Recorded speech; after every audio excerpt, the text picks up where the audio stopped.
Muy bien, mis hermanos, estamos concluyendo el estudio de las cartas de Pedro. Ya estudiamos la primera carta y estamos terminando la segunda carta, así que ya sabe usted que estamos en el capítulo 3, segunda Pedro, capítulo 3.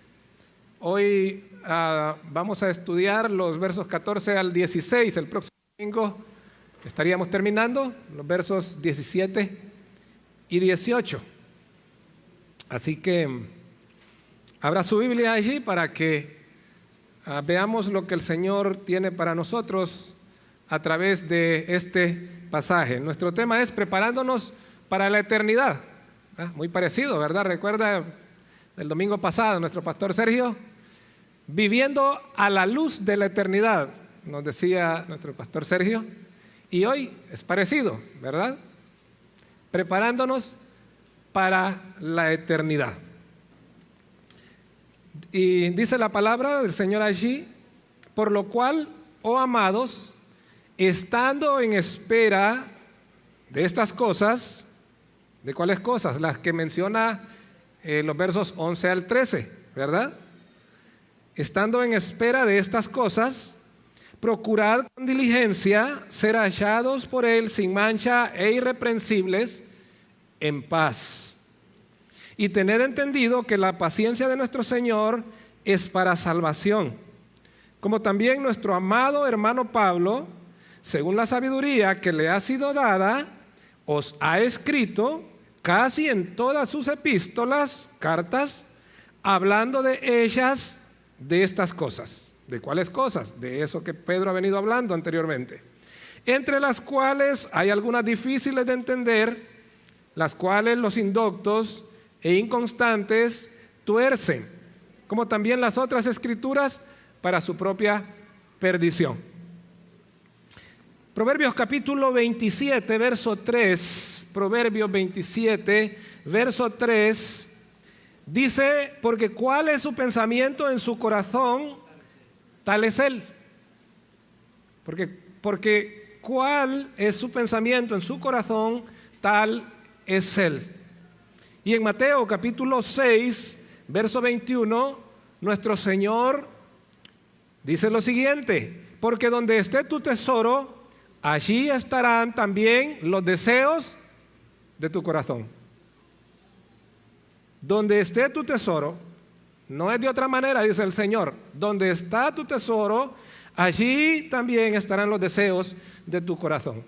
Y hermanos, esta es la verdad que Pedro está remarcando aquí, está recalcando aquí, dirigiéndose tanto a los hermanos que están en la dispersión, ¿verdad?, en el Imperio Romano, pero también dirigiéndose a nosotros. Estas palabras son para nosotros. Pedro no sabía.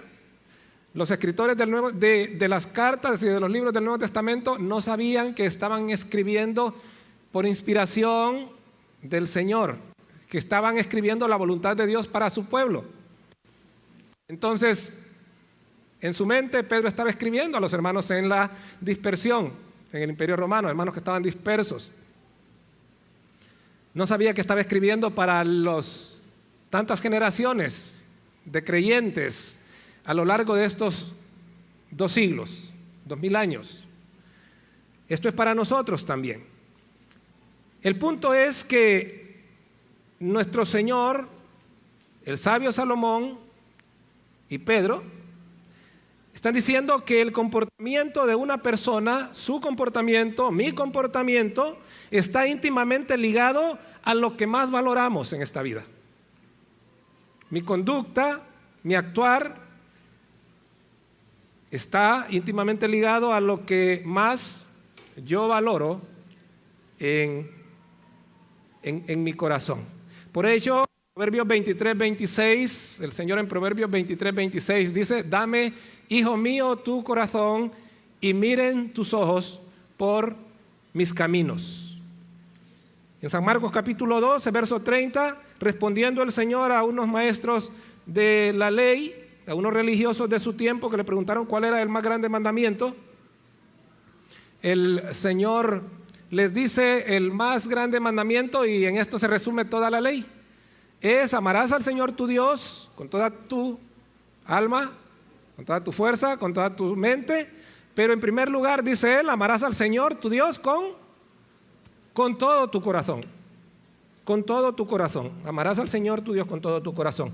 En Mateo capítulo 24, versos 1 y 2, los discípulos, el Señor está en su última semana y está saliendo del templo del Señor, y entonces los discípulos se acercan a Él y están fascinados, están deslumbrados por ese gran edificio que Herodes el Grande había mandado a construir para congraciarse con los judíos, ya que él no era judío. Entonces los judíos no lo querían y él quería congraciarse con ellos, entonces mandó a construirles un fastuoso templo. Y los discípulos estaban fascinados con ese templo, y al salir le dicen al Señor: Señor, ¿has notado cuánta hermosura, cuánta grandeza? ¿Has visto estos grandes edificios? Y el Señor se vuelve, seguramente, porque el maestro siempre caminaba delante de sus discípulos. El Señor se vuelve y, viendo el edificio del templo, dice a sus discípulos: ¿Veis todo esto? De cierto os digo, no quedará aquí piedra sobre piedra que no sea derribada. Ahora, eso se cumplió literalmente, 37 años después, cuando Jerusalén fue asediada por los ejércitos romanos. Los judíos resistieron por un tiempo, pero llegó un momento en que se acabó la paciencia de los romanos y el general Tito irrumpió, y literalmente todos esos edificios quedaron, todas esas piedras con las que esos edificios habían sido construidos quedaron literalmente regados por todo lo que era la ciudad. Quedó todo destruido. Pero el Señor, mis hermanos, no solamente está hablando de que eso iba a suceder 37 años después. Jerusalén iba a ser destruida, ese templo iba a ser destruido, pero también el Señor nos está dando una proyección, está viendo hacia el futuro, me parece, y hablándonos de lo que acontecerá con este mundo en el que usted y yo vivimos en un futuro cercano. Razón por la cual nuestro Señor, el apóstol Pablo, el apóstol Pedro, Juan, el escritor de Hebreos y todos los escritores del Nuevo Testamento, inspirados por el Señor nuevamente, nos llaman entonces a prepararnos. Todo lo que vemos, dice Pedro, ahí en el verso 11, todo lo que vemos será destruido para dar paso a una nueva creación, cielos nuevos y tierra nueva, donde mora la justicia, donde reside la justicia, donde tiene su lugar permanente la justicia. Quizá usted está desencantado con el sistema de justicia que tenemos en nuestro país. No solo es aquí, es en todos lados. Aún en Estados Unidos, que se ufanan de tener un sistema de justicia pulcro, cuando usted escarba un poquito se va a dar cuenta que las apariencias engañan. ¿Por qué? Porque los encargados de impartir justicia, ¿verdad? Somos imperfectos, somos pecadores, tenemos un corazón que está torcido por el pecado. Pero en este lugar que dice Pedro será construido, que está siendo construido, al que vamos a ir, por lo que debemos prepararnos, es un lugar donde mora la justicia, porque el rey allí, el que gobierna allí, la autoridad allí, es el justo, es el perfecto. Siendo así, entonces, ante esta realidad, sabiendo de que todo esto, y por eso no debemos encariñarnos, hermanos, ¿verdad? Recordar el ejemplo de Abraham, Isaac, Jacob, los patriarcas. Ellos jamás levantaron una casa permanente. Ellos siempre levantaron una tienda, una carpa donde iban, porque ellos sabían que iban a estar por unos días ahí. El Señor luego los movía para otro lado. Ellos son un prototipo de nosotros. Pablo dice que somos extranjeros y peregrinos. Este mundo no es nuestro lugar permanente de residencia. Aquí solo estamos alquilando, ¿sí? Estamos de paso. Siendo así, entonces, ante esta inminente realidad, Pedro dice que debemos prepararnos. Por eso, preparándonos para la eternidad. Y lo primero que Pedro hace es describir a quienes deben prepararse.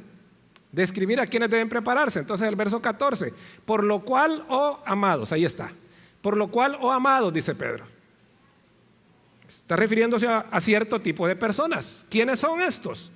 Un amado es una persona profundamente amada y apreciada, a veces preferida por encima de todos y tratada con parcialidad. Esos son todos aquellos que han sido llamados por la gracia del Señor. Amados. ¿Recuerda la historia de Jacob con José allá en Génesis capítulo 37? En su vejez, Jacob tuvo 2 hijos de su esposa Raquel, que era la más amada, ¿verdad? En aquellos tiempos podían tener 2, 3 esposas. Así era en aquellos tiempos. Y entonces Jacob tenía 2 esposas, ¿verdad? A Lea y a su hermana Raquel. Pero al que amaba él era a Raquel. Lamentablemente Raquel era estéril. No pudo darle hijos. Hasta cuando ya entrado en años, Raquel, por la obra del Señor, se embarazó y tuvo 2 hijos. Uno de ellos, el mayor, era José. Y como era hijo de Raquel, era el favorito de Jacob. Y Jacob le mandó a hacer un traje, una túnica de colores, dice la palabra allí, en el verso 3, Génesis 37, 3. De tal manera que distinguía a José de todos sus demás hermanos. Cualquiera podía notar a José a lo largo, porque andaba con su túnica de colores. Todos sabían que era el favorito de Jacob. Sus hermanos, por supuesto, se molestaron. Terminaron vendiéndolo como esclavo. Bueno, humanamente decimos, bueno, es comprensible, ¿verdad? Debería ser uniforme la cosa. Sin embargo, José es un tipo de nuestro Señor Jesucristo. Y yo creo que de cierta manera es un tipo de nosotros también, hermano, porque nosotros somos bendecidos, ya lo vamos a ver, somos favoritos. José era el favorito, así como nuestro Señor es el favorito. En Mateo capítulo 3, verso 17, el Señor se bautiza en obediencia al Padre, el Espíritu Santo desciende en forma corporal como paloma y se oye una voz de los cielos que dice, ¿recuerda lo que dijo esa voz? Este es mi Hijo amado, en quien tengo complacencia. En el capítulo 17, nuevamente el Señor recalca eso. Él es el amado. Efesios capítulo 1 dice que fuimos aceptos en Él, amado. Él es el amado del Señor. José era un tipo del Señor, un prototipo de nuestro Señor. Eso es. Me encanta que el Salmo 127, verso 2, dice que a su amado dará Dios el sueño. Y el contexto habla de una persona que se esfuerza, que se levanta temprano para emprender sus quehaceres, se va tarde a reposar, dice. Es decir, a las 4 de la mañana ya anda en acción, luego regresa a las 8 de la noche. Pero resulta que después de todo ese esfuerzo no tiene resultados, no tiene los resultados que desea, porque el verso 1 del Salmo 127 dice: si Jehová no edifica la casa, en vano trabajan los que la edifican. Si Jehová no vigila la ciudad, en vano vela la guardia. O sea, es en vano cuando el Señor no está en nuestros asuntos. No se extrañe usted. Dice, ¿por qué las cosas no me salen? ¿Por qué las cosas no me funcionan? Porque yo intento por aquí, intento esto, intento lo otro, este negocio no me funciona, aquel negocio no me funciona, intento esta relación, no me funciona, intento aquella, no me funciona. ¿Por qué no funciona? Porque el Señor no está en ese asunto. Tiene que meter al Señor en ese asunto.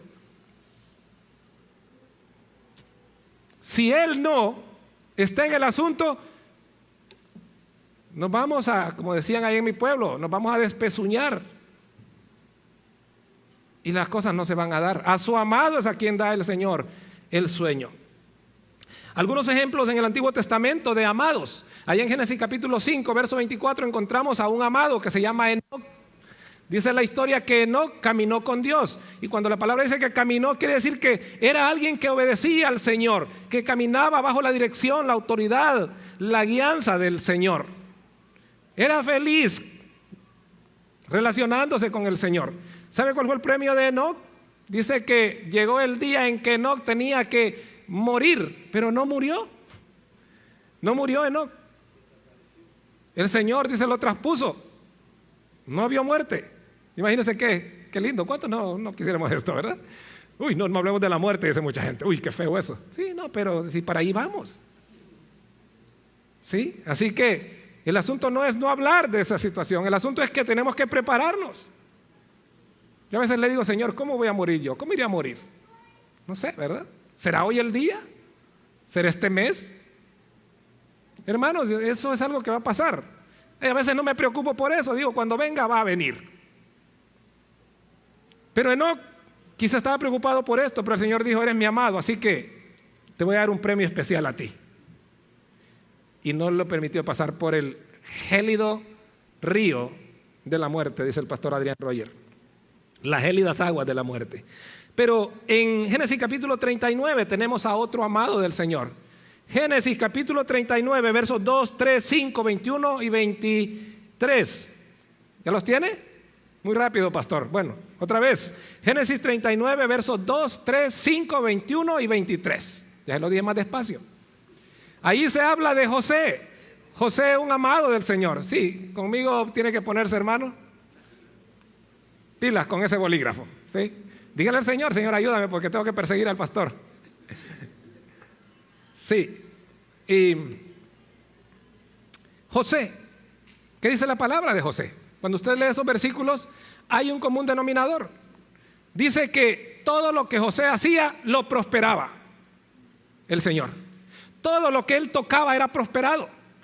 Potifar, el que lo compró, ¿verdad?, como esclavo, dice que le dijo, ahí está mi casa, encárgate, yo no quiero saber nada de mi casa. Porque desde que José llegó a la casa de Potifar, todo comenzó a marchar bien. Todo funcionaba lindo. Todo era prosperado. Después la esposa de Potifar lo acusó de que quiso abusar de ella, lo mete en preso al José. En la cárcel dice que el Señor le dio gracia y todo el jefe de la cárcel dijo, mira José, yo ya no quiero estar con esas cosas, encárgate tú, yo veo que Dios bendice todo lo que tú haces. Era el amado del Señor José. Y al final fue un instrumento para salvar no solo a su familia, sino para salvar a varias naciones. El amado de Dios, usted y yo. Daniel, ¿recuerda a Daniel? Daniel. Escriba allí, por favor, el capítulo 10 de Daniel, verso 11. Daniel, varón muy amado, le dice, ¿quién le dice? No se lo dijo otra persona. Un ángel del Señor bajó y le dijo, Daniel, varón muy amado, y le da el mensaje de Dios para él. Ahora, ¿por qué era varón muy amado Daniel? ¿Por qué era bonito? Porque si era guapo del Daniel. O sea, Nabucodonosor pidió a Aspenaz que escogiese a los muchachos más guapos, a los más guapos, ¿sí? No sé si usted y yo hubiésemos estado ahí, posiblemente, ¿sí? Los más guapos ahí. Y entonces dijo el rey, esta es la comida que quiero, y quiero que me los tengan por 3 años, que me los prepárenmelos bien en las letras, las lenguas, las costumbres de los caldeos. Pero eso implicaba que estos muchachos adolescentes tenían que transgredir su fe, que tenían que renunciar prácticamente al Señor o vivir una vida de hipocresía, ¿verdad?, comiendo aquello que era dedicado a los ídolos. ¿Qué iban a hacer esos hipotes? Tendrían unos 15, 16 años. ¿Qué iban a hacer?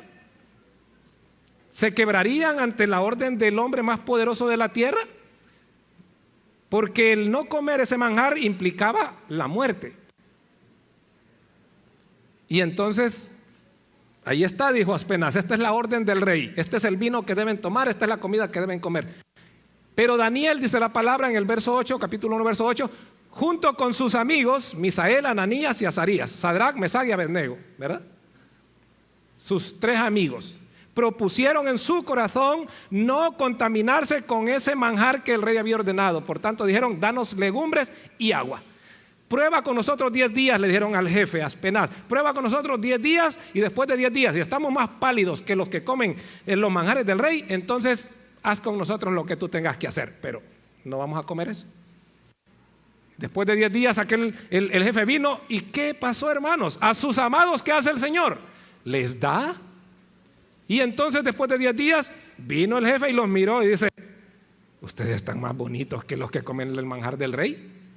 Y continuó por los 3 años. Al final de los 3 años fueron llamados todos esos muchachos, los que habían comido el manjar del rey, y Daniel y sus 3 amigos que habían comido legumbre y tomado agua. Cuando vinieron delante, léalo en el verso 20 de Daniel 1. Cuando vinieron delante del rey, Nabucodonosor los interrogó, les preguntó, los consultó, les dijo: a ver, muchachos, explíquenme sobre esto, sobre esto, sobre esto, sobre esto, y un montón de cosas. No se halló en todo el reino, no se halló entre todos aquel montón de muchachos que habían estado preparados, muchachos más inteligentes, más hermosos, más preparados, más sabios, más entendidos que Daniel y sus 3 amigos. De tal manera que el rey los llamó: ustedes van a estar conmigo y yo los voy a poner en asuntos especiales. ¿Por qué? Porque eran los amados del Señor. Ahí en el capítulo 3 de Daniel encontramos a estos mismos 3 muchachos. Nabucodonosor levantó una estatua enorme y dijo: cuando suenen los instrumentos todos deben adorar esa estatua. Estos muchachos dijeron: no, todos pueden adorar, nosotros no vamos a adorar. Y el rey los mandó a llamar y dijo: ¿por qué no han adorado mi estatua? Es que no la vamos a adorar, los voy a meter en un horno de fuego ardiente. No importa, puede meternos, dijeron ellos, pero jamás vamos a adorar esa estatua. El Dios al que nosotros adoramos, Él puede librarnos de ese horno. Lo voy a calentar 7 veces más, dijo Nabucodonosor. Caliéntenlo lo que usted quiera. Jamás vamos a adorar a esa estatua. El Dios que nosotros adoramos nos puede librar de ese horno. Y si no nos libra de ese horno, aún así continuaremos adorando a nuestro Dios. Hermanos, esos son los cristianos que necesitamos hoy en día. No esos cristianos que se quiebran porque mira, ya no eres parte del grupo si no te metes, ¿verdad? No, yo voy a entrar ahí, ¿verdad? Nos quebramos con facilidad. ¿Cuál fue el premio de esos amados del Señor? Fueron lanzados al horno. No, si es que no era broma, fueron lanzados al horno. Y estando en el horno dijo el rey: disculpen, óigame, ¿no fueron 3 hombres que echamos en el horno? Sí. Pero ¿y cómo es que yo veo 4 que andan allí y andan paseándose? Parece que estuvieran de vacaciones en ese horno allí. Ahí andan paseándose. Y uno es como hijo de dioses. ¿Quién andaba con ellos allí? Es que a su amado el Señor bendice. El Señor andaba con ellos allí. Recuerda Daniel, capítulo 6, fue lanzado al foso de los leones. Darío estaba triste porque lo amaba, pero por artimañas de sus enemigos lo lanzaron a los leones. El rey aquella noche no durmió, no quiso comer nada, no quiso que le leyeran nada, no quiso que le tocaran nada de música, nada, no quiero nada, váyanse de aquí, dijo, ¿verdad? Porque estaba triste por Daniel. El día siguiente fue al foso de los leones, se acercó y dijo: Daniel, hijo de servidor del Dios Altísimo, ¿te ha podido librar tu Dios de la fauces de los leones? Y entonces Darío se quedó ahí unos segundos, que pensó él que habían sido meses, y escuchó, y después de unos segundos una voz de ahí abajo dice: mi rey, para siempre vive mi rey. El Dios al que sirvo mandó su ángel, el cual cerró la fauce de los leones. Aquí estoy, no me ha pasado nada. Amado del Señor, sáquenlo, dijo el rey, sáquenlo y tráiganme a aquellos pícaros que le hicieron la trampa, échenlo. Dice que no habían caído al fondo del foso cuando habían sido despedazados. Amados del Señor, amados. Y hermanos, podemos seguir mencionando otros, pero no lo vamos a hacer. Estos recibieron inteligencia superior, recibieron grandes honores, experimentaron grandes milagros, los amados del Señor. En el Nuevo Testamento, Efesios 5:1 nos dice que somos hijos amados. Y Efesios 1:3 dice que hemos sido bendecidos con toda bendición espiritual en Cristo Jesús. No solo con algunas, sino con toda bendición espiritual en Cristo Jesús. Los amados de Dios disfrutamos su compañía, su favor, su cuidado, su salvación, su provisión, sus recursos ilimitados, el poder para vencer, un propósito para vivir. Una familia que nos anima, amor y gracia interminables. Ese es el premio de los amados. Entonces dice Pedro: por lo cual, oh amados, estando en espera de estas cosas. Entonces, él describe a los que deben prepararse como los amados. como los amados. Pero ahora Pedro nos va a mostrar 7 áreas en las que los amados del Señor deben prepararse. 7 áreas en las que los amados de Dios deben prepararse. Ok, comenzamos entonces con estas 7 áreas de preparación. Estando en espera de estas cosas. Lo primero entonces que Pedro dice allí, cuando dice Pedro, estando en espera de estas cosas, está usando un término que significa, mis hermanos, vivir en suspenso, estar en vela, aguardar con impaciencia, desear un acontecimiento o el acontecimiento de algo con inquietud y ansiedad. Eso es lo que significa lo que Pedro está diciendo ahí. Amados, estando en espera de estas cosas. Es un anhelo ferviente. Por favor, anote Lucas capítulo 12. Lucas capítulo 12, vea lo que nos dice. Lucas capítulo 12, verso 35. Dice: estén ceñidos vuestros lomos y vuestras lámparas encendidas, y vosotros, está hablando del siervo vigilante, el siervo que está pendiente, ¿sí? Y vosotros sed semejantes a hombres que aguardan a que su Señor regrese de las bodas, para que cuando llegue y llame, le abran enseguida. Verso 37. Bienaventurados aquellos siervos a los cuales su Señor, cuando venga, halle velando, es decir, despiertos, esperándole.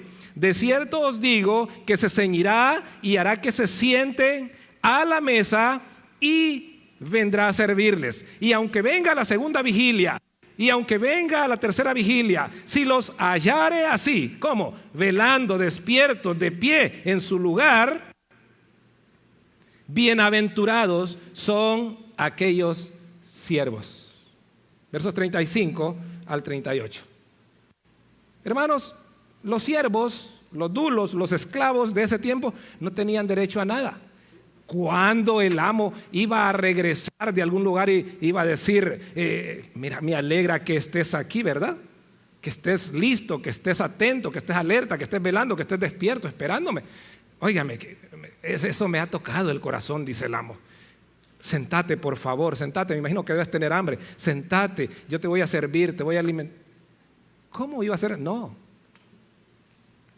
Pero el amo al que usted y yo esperamos, al que servimos, mis hermanos, eso es lo que dice Él que va a hacer con nosotros. ¿A dónde?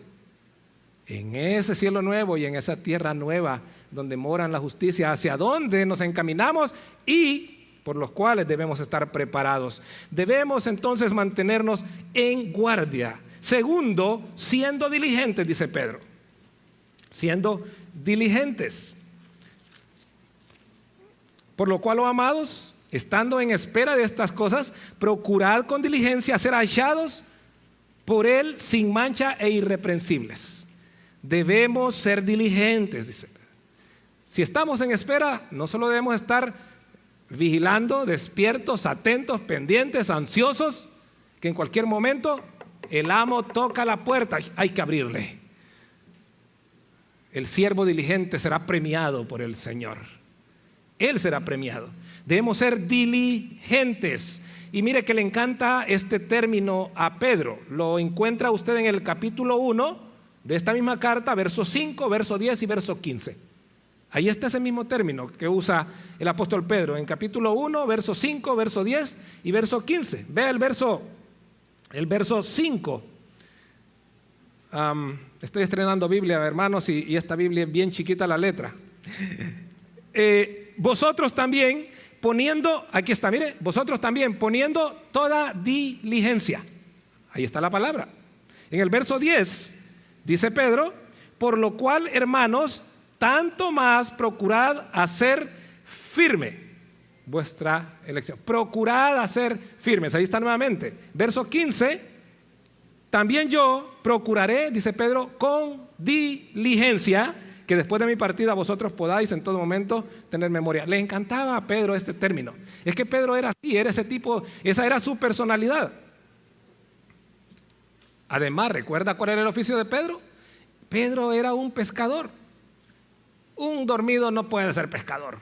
Un perezoso no puede ser pescador porque muchas veces los peces pican de madrugada. Yo no sé si usted pescó alguna vez, a mí me encantaba pescar antes, pero cuando el Señor me llamó, me dijo, no, ahora vas a ser pescador de hombres, ¿verdad? Pero yo pasaba metido en esas lagunas pescando. Es lindo, es bonito pescar. Pedro era así, era un pescador. Por eso era un hombre, ¿verdad?, que le encantaba la diligencia, era parte de su vida. Por eso él dice que en espera de ese cielo nuevo, esa tierra nueva, ese lugar donde nuestro Dios será nuestro tabernáculo, donde Él será el rey, estando en espera de ello debemos ser diligentes. Este término enfatiza la responsabilidad personal. ¿Qué es lo que estamos diciendo, hermanos? Que gracias al Señor por la familia espiritual, que nos anima, que nos amonesta, que nos empuja, que nos exhorta, vamos, continuemos. Gracias al Señor por ello. Pero, mis hermanos, la responsabilidad en primer lugar es nuestra, es suya. Los pastores estamos para orar, oramos por ustedes todos los días. Y estamos para apoyarlos, para animarlos. Por supuesto, el Señor nos ha llamado a hacer eso, a apacentar su rebaño, animarlos. Pero, en primer lugar, la responsabilidad de su vida espiritual, ¿sí?, de estar preparándose para ese momento maravilloso, es suya.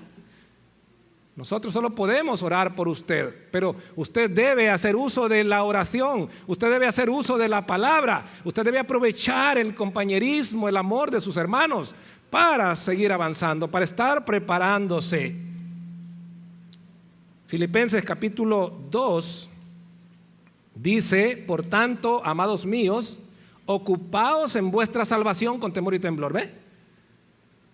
Ocupaos en vuestra salvación.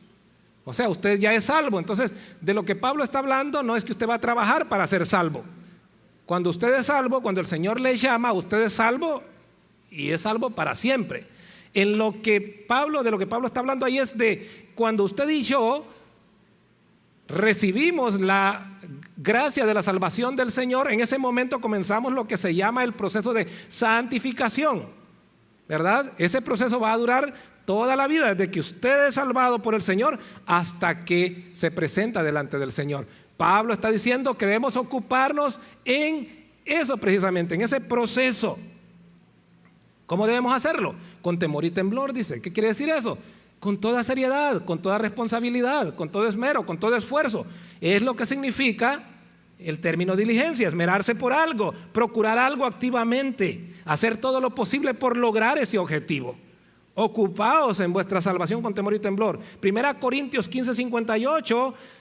Así que, hermanos míos amados, estad firmes y constantes, creciendo. Ahí está, creciendo. ¿Cómo crecemos? ¿Sentados? No, creciendo en la obra del Señor, siempre sabiendo que vuestro trabajo para el Señor no es en vano. Filipenses 4:1. Hermanos míos amados, estad así firmes en el Señor. Debemos ser diligentes, mantenernos en guardia, vigilando. Tercero, debemos crecer en santidad. Debemos crecer en santidad. Dice Pedro allí, por lo cual, oh amados, estando en espera de estas cosas, procurad con diligencia ser hallados por Él sin mancha. Ser hallados por Él sin mancha, es decir, debemos cada día crecer en santidad. Colosenses 3:12 nos dice que debemos vestirnos pues como escogidos de Dios, santos y amados. Somos santos, es decir, apartados del Señor, apartados del resto de las personas para su particular servicio, para su gloria, para su alabanza. Este pueblo es creado para mí, dice el Señor en Isaías, mis alabanzas publicará. El Señor nos ha apartado. Santo significa eso, apartar algo, poner algo aparte para un uso exclusivo, especial, particular. Eso es lo que somos usted y yo. Vestíos pues como escogidos de Dios, santos y amados. Cuando Pedro habla de que no debe haber mancha en nosotros, está hablando que no debe haber tacha, defecto físico o moral, pureza. Habla de pureza. Es la manera en la que nosotros imitamos a nuestro Señor. Vea lo que dice allí, 1 Pedro capítulo 1, verso 19. Dice, 18 dice, sabiendo que fuiste rescatados de vuestra vana manera de vivir, 1 Pedro 1, 18, 19, sabiendo que fuiste rescatados de vuestra vana manera de vivir, la cual recibisteis de vuestros padres, no con cosas corruptibles como oro o plata, sino con la sangre preciosa de Cristo, como de un cordero, ahí está, sin mancha y sin contaminación. Sin mancha y sin contaminación. Entonces, cuando nosotros crecemos en santidad, lo que estamos haciendo es nada más que siguiendo el ejemplo de nuestro Señor, imitando a nuestro Señor. Cuando eso no está pasando en nuestra vida, hermanos, es que algo no está bien. Siempre lo digo, examinemos nuestra fe. Bueno, no lo digo yo repito lo que Pablo dice. 2 Corintios 13:5, examinaos para ver si estáis en la fe, probaos. A ver si realmente estáis en la fe. Porque, ¿qué es lo que ocurre cuando el Señor nos salva? Efesios 1:13 dice, en Él también vosotros, habiendo oído la palabra de verdad, el evangelio de vuestra salvación, y habiendo creído en Él, fuisteis sellados con el Espíritu Santo. Ahora, si fuimos realmente salvos, entonces quiere decir que el Espíritu Santo vino a morar en nuestra vida. Si el Espíritu es santo, entonces nuestra inclinación debe ser ¿hacia qué? Hacia la santidad, hacia la pureza. Aquello que no agrada al Señor debe ser algo que debemos rechazar de nuestra vida. No es posible estar riendo de chistes, ¿verdad?, que no son de buen trasfondo. No es posible estar haciendo cosas que el Señor claramente dice no debemos hacer. Levítico capítulo 21, versos 18 al 21, Levítico 21, 18 al 21, establece que ninguno que tuviese un defecto podría servir en la presencia del Señor. Estar con el pan en la presencia del Señor. Nadie. De la misma manera, no podemos estar. Por eso Pablo dice, vístanse como escogidos de Dios. ¿Dónde vamos a hallar ese vestido? Ese vestido nos lo otorga Jesucristo.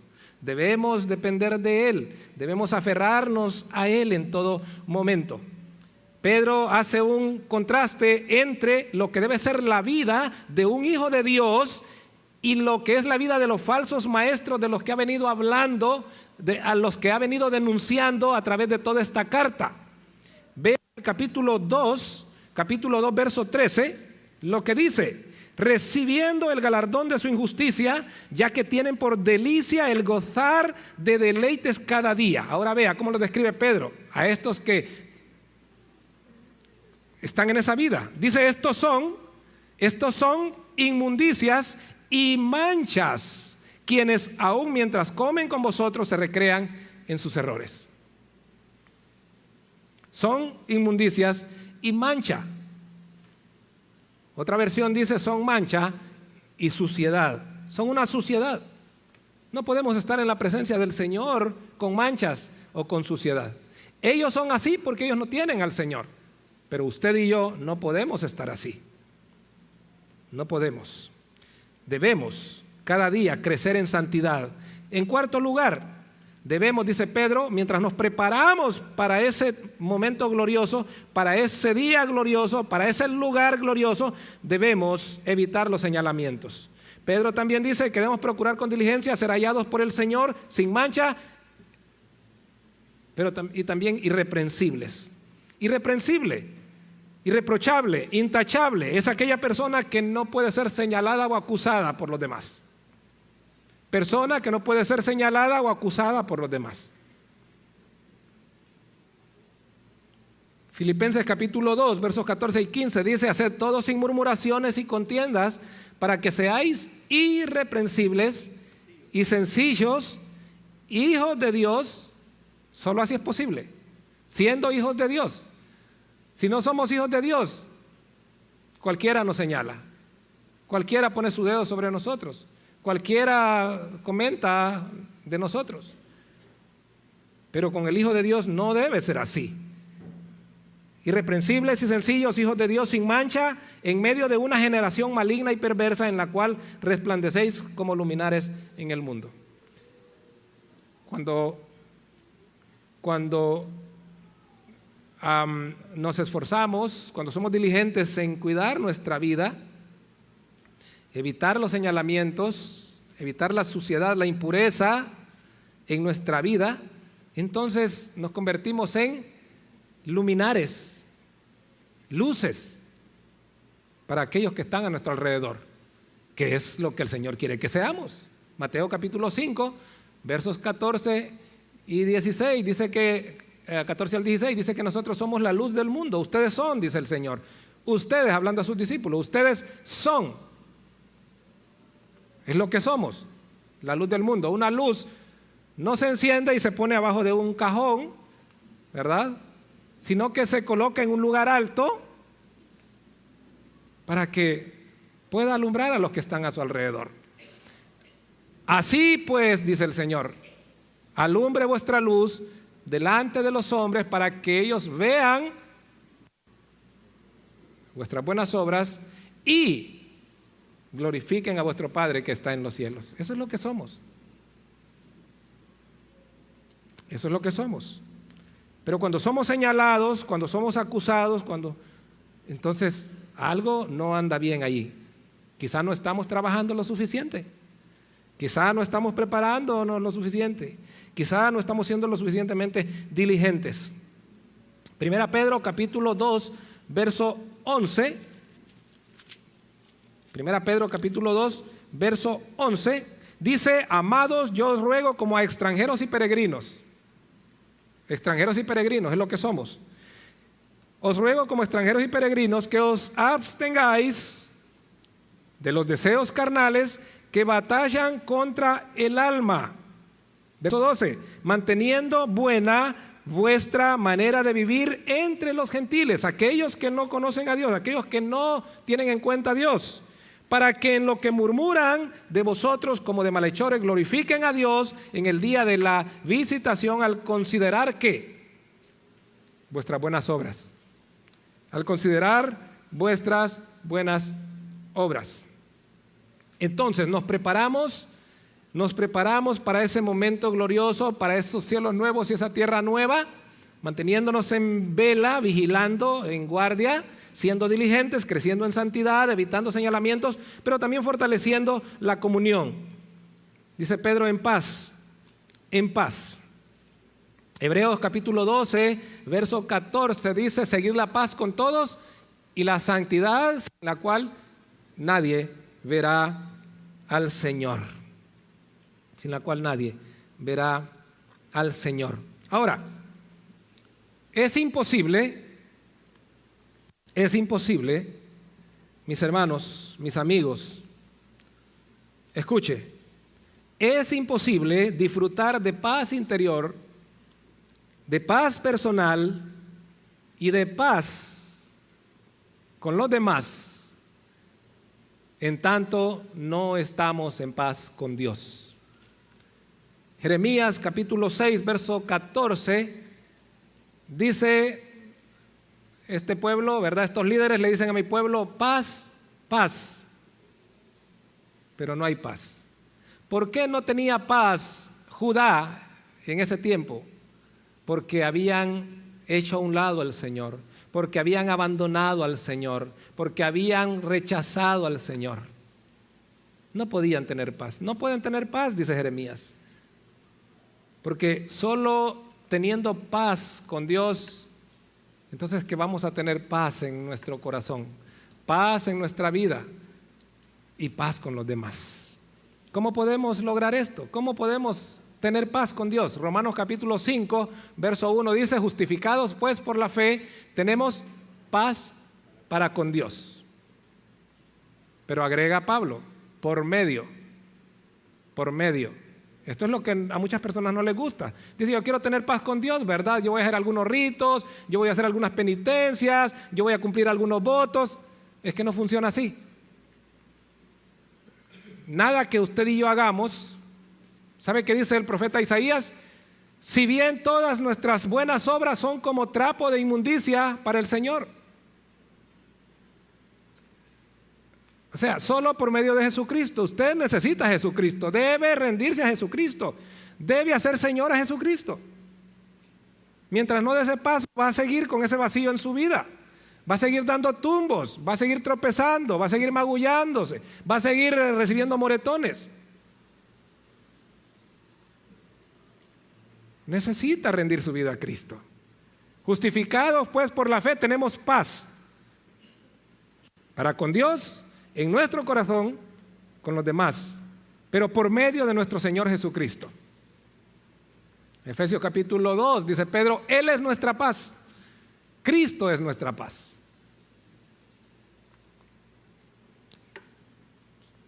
Nos preparamos, vamos a estar en un lugar de paz. Ningún rebelde, ningún violento, ¿verdad?, va a poder entrar allí.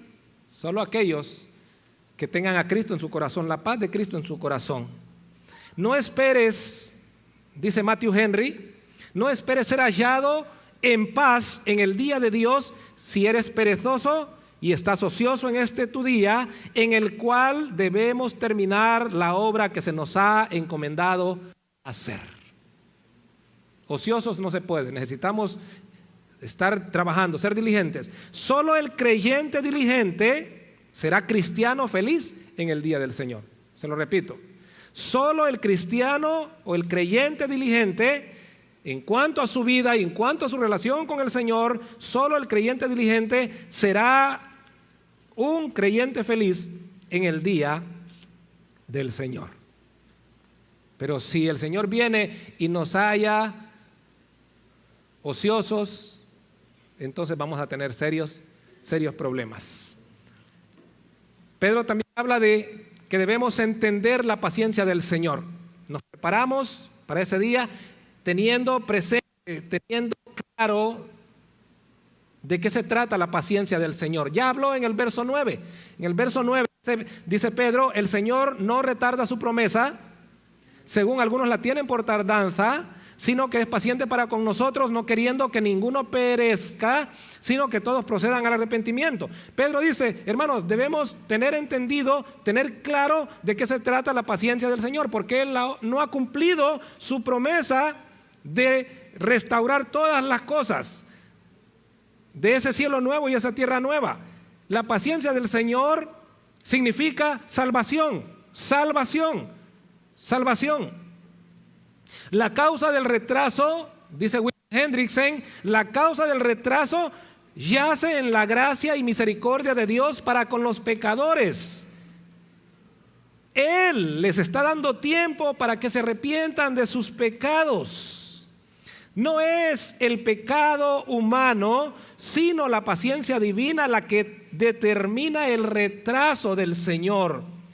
Es el Dios soberano quien misericordiosamente concede un intervalo para que aquellos que aún no son salvos se arrepientan y sean salvos. Es por usted, si usted aún no es salvo. Bueno, yo tengo 30 años, 40, 50 años que estoy escuchando eso ¿sabe por qué el Señor no ha venido aún, no ha cumplido su promesa? Por usted. Está esperando por usted, que usted se arrepienta. La paciencia del Señor, dice Pedro, debemos tener claro, entender bien. La paciencia del Señor significa salvación. Él quiere que en su corazón Él desea, Él sabe que no todos vamos a salvarnos, pero Él desea que ninguno se pierda, sino que todos vengan al arrepentimiento. Por usted el Señor no ha cumplido su promesa. Pero ¿sabe qué? Nuestro pastor Sergio nos enseñaba el domingo pasado que podemos apresurar este evento. ¿Cómo? Orando, predicando, viviendo en santidad. Pero todavía hay tiempo para usted. Todavía hay tiempo. Pedro dice en relación a esto, verso 15, y tened entendido que la paciencia de nuestro Señor es para salvación, como también nuestro amado hermano Pablo, según la sabiduría que le ha sido dada, os ha escrito, verso 16, casi en todas sus cartas, hablando en ellas de estas cosas. Pedro está diciendo que Pablo, no solo él, Juan, ya han escrito de estos asuntos, de estos temas. ¿De cuáles temas? De la salvación por gracia, la santidad del cristiano, la diligencia, el arrebatamiento de la iglesia, la manifestación del anticristo, la segunda venida del Señor. Pablo ya ha escrito, las cartas de Pablo ya estaban circulando en las iglesias. Pedro ya las había leído también, o las había visto. Dice nuestro amado hermano Pablo, dice, ha escrito de todas estas cosas, hermano. Él nos ha enseñado en relación con esto. La paciencia del Señor es porque Él quiere que se salven. Entonces debemos, mientras nos preparamos, recordar esto, hermanos, porque si no recordamos esto, pueden pasar dos cosas. Número uno, nos podemos desesperar. Podemos caer en desesperación y podemos caer en incredulidad. Lo que aseguraban los falsos maestros, ¿verdad? El argumento de los falsos maestros que andaban engañando a las almas inconstantes e inestables, dice Pedro ahí en los capítulos anteriores. Entonces debemos tener claro, ¿por qué el Señor no cumple su promesa? Este mundo, ¿por qué no se termina este mundo? Tanta injusticia, tanto crimen, tanta muerte, tanta corrupción, tanto político, bueno, tanto político no, tanta cosa terrible, ¿verdad? En este país. La verdad. Sí. No, pero ya no va a haber política, nos dijo nuestro pastor, ¿verdad? El domingo pasado. Sí, gracias al Señor que no van a haber políticos ahí. Mis hermanos, todo esto, ¿por qué no termina todo esto? Dice Pedro, tengan claro, hermanos, no se desesperen, ¿verdad? Ustedes ya son salvos, ustedes ya están bien, son bendecidos, tienen la presencia del Señor, el Espíritu Santo, vida eterna, pero hay millones que todavía no. Entonces el Señor, y si es necesario otros 2000 años más, pues el Señor se va a esperar. Pero usted no parta de eso. Bueno, si el Señor me espera hace unos 2000 años más, entonces quiere decir que tengo un tiempito. No, porque el Señor sí tiene ese tiempo, pero usted y yo no tenemos ese tiempo. Usted y yo en cualquier momento levantamos nuestra tienda y nos vamos de aquí. ¿Sí? Me encanta, es el término que Pablo usa en Filipenses capítulo 1. Estoy en estrecho, dice, ¿verdad? De irme con el Señor, ¿verdad? Pablo dice, yo ya quiero levantar mi tienda, irme de aquí para el Señor, ¿verdad? Pero no sé qué va a decir el Señor. Mis hermanos, el Señor tiene todo el tiempo. Él es eterno, pero usted y yo no. Entonces, por eso Pablo dijo, la palabra está cerca de tu boca y de tu corazón. Esta es la palabra de fe que predicamos. Si confiesas con tu boca que Jesús es el Señor y crees en tu corazón que Dios le levantó de los muertos, serás salvo. Pero tienes que confesar con tu boca y creer que Él es el Señor. No esperes. Finalmente, dice Pedro, nos preparamos teniendo sumo cuidado de la sana doctrina. Teniendo sumo cuidado de la sana doctrina. Y me encanta como Pedro dice aquí, estamos en la parte B del verso 16. Entre las cuales, o sea, refiriéndose a las cartas que Pablo ha escrito, entre las cuales hay algunas difíciles de entender, las cuales los indoctos e inconstantes tuercen, como también las otras escrituras para su propia perdición. Hermano, me encanta porque usted recuerda lo que era Pedro, ¿verdad? Impulsivo, ¿verdad? Y bueno, pero cuando Pedro habla de esa manera, dice nuestro hermano Pablo ha escrito tantas cosas, ¿verdad? Y saben, hay algunas que son bien difíciles de entender. El apóstol Pedro está refiriéndose a su hermano Pablo. Ahora dice nuestro amado hermano Pablo. Sin embargo, dice, hay unas cosas difíciles de entender. ¿Qué está revelando Pedro allí? Una gran humildad. No es fácil decir. Yo no entiendo, hermano, ¿me puede explicar? A veces, ¿verdad? Nuestro orgullo humano, no. Pero Pedro había aprendido de su maestro. El maestro le dijo, aprendan de mí, Mateo 11:29, aprendan de mí que soy manso y humilde de corazón. ¿Y saben qué? Van a hallar descanso para sus almas. Es la humildad. A veces no nos rendimos al Señor, ¿sabe por qué? Porque somos orgullosos. A veces no conocemos más del Señor porque somos orgullosos. Y Pedro dijo allí mismo, Dios resiste a los orgullosos, a los soberbios, pero imparte su gracia a los humildes. Necesitamos la humildad. Pedro revela humildad aquí. Dice que hay cosas difíciles de entender en la doctrina. Se refiere a los indoctos, personas que son faltos de instrucción, neófitos, inexpertos en la doctrina. Hay otros que son inconstantes, carentes de estabilidad o de firmeza. Y es peligroso, ambas cosas son peligrosas. Efesios 4:14, 13 y 14, dice Pablo que a la voluntad del Señor es que crezcamos hasta llegar a la estatura de la plenitud de Cristo. Y el verso 14 dice, ¿para qué? El propósito, para que no seáis niños fluctuantes llevados por doquiera de todo viento de doctrina, por estrategia de hombres que para engañar emplean con astucia las artimañas del error. ¿Quiénes hacían eso? Los falsos maestros. Pedro dice, debemos dejar de ser indoctos, debemos dejar de ser inconstantes, debemos crecer, debemos conocer más. Si usted cree que le falta conocimiento en nuestra iglesia, una de las áreas fuertes, una de las cosas que más impulsamos es la enseñanza. Así que lo animamos a crecer para que no sea falto de instrucción, neófito o inexperto en la doctrina. Eso podría llevarle a un serio problema. La inestabilidad y la falta de firmeza también vienen por desconocimiento de la palabra, desconocimiento de la sana doctrina.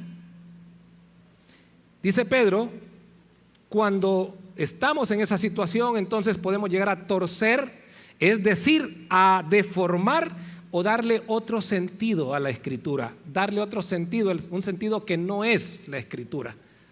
¿Cuál es el resultado de eso? Dice Pedro. Los que hacen eso, ya sea por inexpertos, por inestables o porque son falsos maestros, dice, el resultado es su propia perdición. Su propia perdición, sin importar al grupo al que se pertenezca. El fin de malentender la sana doctrina, de no tener cuidado del manejo de la sana doctrina, el fin es la perdición, la destrucción, la pérdida. Pero necesitamos humildad, mis hermanos, para que se nos enseñe, ser enseñables.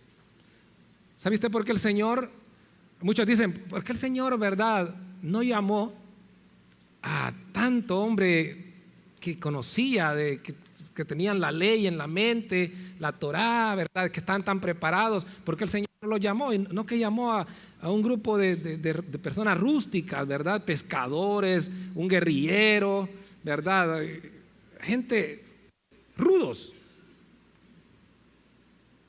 Porque aquellos, es que el asunto es que muchas veces aquellos, ¿verdad?, que tienen tanto conocimiento dicen, no, ¿verdad?, ¿qué me puede enseñar este? ¿Verdad? ¿Recuerdan lo que dijo Natanael? Hemos encontrado, dijo Andrés, hemos encontrado al Mesías, hemos encontrado al que anunciaron los profetas, a Jesús de Nazaret. Venía emocionado Andrés. Y dice Natanael, ¿de Nazaret? ¿Podrá salir algo bueno de Nazaret? Y vino el Señor y le dice, ay, yo escuché lo que tú estabas diciendo, ¿verdad? Antes de que tú lo dijeras, yo ya sabía, tú dijiste esto y esto. Señor mío, le dijo Natanael, ¿verdad? Hermanos, las apariencias engañan. Necesitamos tener la humildad. Necesito crecer, necesito aprender, necesito que me enseñen.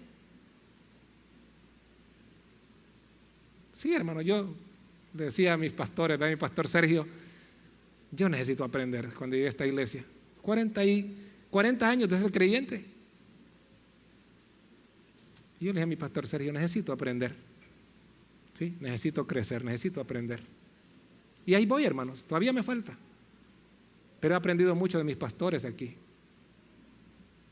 Y creo que sigo aprendiendo. Necesitamos eso. Finalizo diciendo, ¿eres tú un amado de Dios? ¿Estás experimentando su poder, sus maravillas, sus bendiciones, su obra transformadora en tu vida? ¿Eres un amado de Dios ya? No, pastor, dice usted, todavía no. Bueno, hoy rinde tu vida a Cristo. ¿Estás anhelando la manifestación del Señor? Esos cielos nuevos, esa tierra nueva donde tiene su hogar permanente la justicia. Late tu corazón por ello.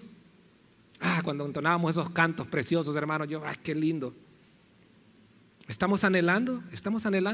¿O queremos seguir viviendo en este mundo, hermanos, de tanta corrupción, violencia, maldad?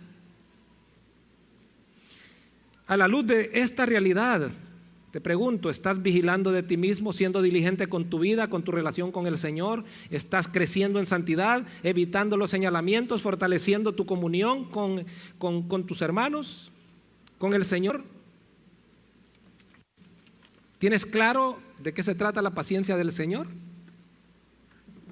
Si es así, me alegro. Si no es así, te invito a que vengas a Cristo Jesús. Nuestro Dios, gracias por este tiempo, gracias por su palabra. Gracias por enseñarnos, Señor. Necesitamos tanto aprender, saber, conocer, pero también necesitamos aplicar lo que usted nos dice, Señor, en su palabra. Aquí, Señor, en esta iglesia nos esforzamos, Señor, por decirle a nuestros hermanos lo que su palabra dice. ¿Cuál es su voluntad, Señor? No lo que nosotros pensamos o creemos, sino lo que usted dice. Ahora, Señor, que esta palabra que usted nos ha dado, el Espíritu Santo la arraigue en nuestros corazones, la reafirme en nuestros corazones, la atesore en nuestros corazones y que nos ayude, asimismo el Espíritu Santo, a llevarla a la práctica en nuestras vidas. Ayúdenos a seguir preparándonos, Señor, para esos cielos nuevos y esa tierra nueva donde mora la justicia. Pero mientras estamos aquí, necesitamos, Señor, vivir vidas que sean consistentes con lo que somos, santos y amados de Dios. Gracias, Padre, por su palabra. En nombre de Cristo Jesús. Amén.